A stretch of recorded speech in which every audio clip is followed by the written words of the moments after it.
Maraming pera, kumpletong requirements, pero pwede ka pa rin i-reject ng bangko. Alam mo bang pwede ka kaagad malugi ng 1% of property value habang nag-i-inquire ka pa lang?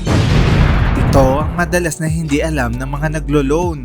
May mga bangko kasi na gusto muna ng notarized contract to sell bago ipa-check o i-appraise yung bahay na nilo-loan mo. Tandaan, ang notarized documents na binayaran mo ay non-refundable kahit ma-reject ka ng bangko sa dulo. At minsan, hindi ikaw ang problema, kundi mismong property ang dahilan. Kaya bago magbayad ng notarized attorney, tanungin muna ang bangko kung ano ang kanilang requirements.